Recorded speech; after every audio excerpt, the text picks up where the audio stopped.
है सैनी। सैनी जाति के लोग शूरसेन के वंशज हैं। शूरसेन एक राजा था और उनकी राजधानी मथुरा में थी। शूरसेन के पुत्र वासुदेव थे, जिनका जिक्र 16 जनपदों में भी होता है।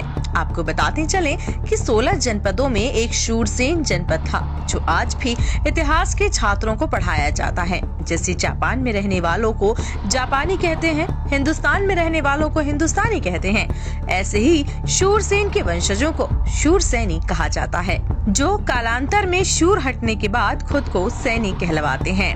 B.R. चोपड़ा के धारावाहिक महाभारत में भी शूरसैनी का जिक्र होता है, जिसमें कंस अपनी बहन देवकी के रिश्ते के लिए अपने दूतों को कहता है कि जाओ शूरसैनी वासुदेव के साथ मेरी बहन का रिश्ता पक्का करके आओ। देखें महाभारत एपिसोड का ये वीडियो। मेरे परम मित्र शूरसैनी राजकुमार वसुदेव के साथ मेरी बहन देवकी के लग्न का सुमुहूर्त निकालिए राजजोशी। जो आ गया युवराज।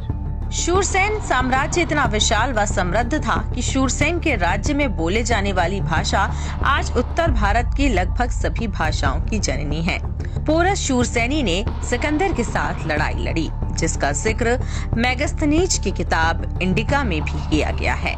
12वीं सदी में तुर्कों के साथ हमले में सैनी समाज का वीर गुरदाना सैनी तुर्कों की 40,000 सेना के साथ लड़ता हुआ शहीद हो जाता है और इस शहादत से खुश होकर राजपूत राजा गुरदान सैनी को राणा की उपाधि भी देते हैं। जब चमकौर के मैदान में गुरु गोविंद सिंह के दो बड़े बेटों जुझार सिंह व अजीत सिंह का अंतिम संस्कार करने के लिए मुगलों की परवाह न करते हुए इस समाज की वीरांगना बीबी शरण कौर सैनी उनका अंतिम संस्कार करती हैं और अंतिम संस्कार करते हुए मुगल सैनिक उसे पकड़ लेते हैं और उसी चिता में उसे धकेल देते हैं। जम्मू के अंदर अरनिया जिले में सुहागपुर नाम की एक रियासत होती थी, जिसका राजा शेर सिंह सैनी था। जब औरंगजेब के सैनिक वहां से गुजरे और गौ माता को अपना भोजन बनाने के लिए मांग की, तो शेर सिंह सैनी ने गौ माता को देने से इनकार कर दिया और गौ माता को बचाने के लिए मुगल सैनिकों से भिड़ गए और शहीद हो गए। आज भी उनका मंदिर सुहागपुर में स्थापित है। आसपास के 100 गांवों से ज्यादा के लोग उन्हें अपना कुल देवता मानते हैं और उनकी पूजा करते हैं।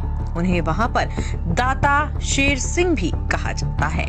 गदर मूवमेंट में लाला हरदयाल सिंह से जुड़कर सैनी समाज के कई क्रांतिकारियों ने अपने प्राण गंवाए हैं, जिनमें से मुख्य नाम शहीद हरनाम सैनी का आता है। हरनाम सैनी पूरी दुनिया में घूमकर क्रांतिकारियों के लिए हथियार व पैसा जमा करते थे। उन्हें लाहौर कॉन्स्पिरेसी केस नंबर 3 में मात्र 22 साल की उम्र में 16 मार्च 1917 को अंग्रेजों ने उन्हें फांसी पर लटका दिया था। कैथल जिले के गांव बर्टा के राम सिंह सैनी भी गदर मूवमेंट के साथ जुड़कर देश को आजाद करवाने की मुहिम में जुड़े थे। बल्लभगढ़ रियासत के राजा जाट नाहर सिंह के सेनापति गुलाब सिंह 1857 में अंग्रेजों से लड़ते हैं और अंग्रेजों को कई दिनों तक दिल्ली से दूर रखते हैं। अंग्रेज उन्हें समझौते के बहाने बुलाकर गिरफ्तार कर लेते हैं और गुलाब सिंह सैनी को चांदनी चौक पर फांसी पर लटका दिया जाता है।